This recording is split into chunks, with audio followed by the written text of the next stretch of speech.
සාදරයෙන් පිළිගන්නවා ඔයාලා සියලුම දෙනාව මගේ මාස්ට් අප්ඩේට YouTube channel එකට. ඉතින් ඔන්න අස්වැසුම සම්බන්ධ අලුත්ම නිවුස් එකක් අරගෙන තමයි අද මම මේ වීඩියෝ එකෙන් ඇවිල්ලා තියෙන්නේ. ඉතින් වීඩියෝ එකට යන්න කලින් ඔයාලා මගේ channel එකට තාමත් අලුත් කෙනෙක් නම් අනිවාර්යයෙන්ම channel එක subscribe කරලා මතක ඇතුව bell icon එකත් all කරලා තියාගන්න. එතකොට තමයි මම වීඩියෝ එකක් දාපු ගමන් notification එකක් මගින් ඔයාලා ළඟටම ගෙන්වා ගන්න පුළුවන්.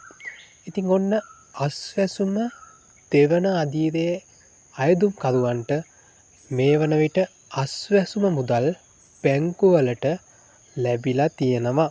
ඉතින් මේක ලැබිලා තියෙන්නේ අස්වැසුම දෙවන අදියරේ අයදුම් කරුවන්ට. ඉතින් තාම අස්වැසුම පළවෙනි අදියරේ අයදුම් කරුවන්ට තාම මුදල් බැංකුවලට වැටිලා නැහැ. දෙවන අදියරේ අයදුම් කරුවන්ට තමයි මේ මුදල් මේ විදිහට බැංකුවලට වැටිලා තියෙන්නේ. ඉතින් ඒ අයට පුළුවන් බැංකුවලට ගිහිල්ලා තමන්ගේ මුදල් ලබා ගන්න. ඉතින් අස්වැසුම පළවෙනි අදියරේ අයගෙත් මේ විදිහට මුදල් වැටුණ ගමන් මම වීඩියෝ එකකින් ඔයාලව දැනුවත් කරන්නම්. එහෙනම් මම අදට වීඩියෝ එක මෙතනින් නවත්තනවා. මේ වගේ අලුත් වීඩියෝ එකකින් නැවත අපි හමු වෙමු. ඔයාලා සියලුම දෙනාට සුබම සුබ දවසක්.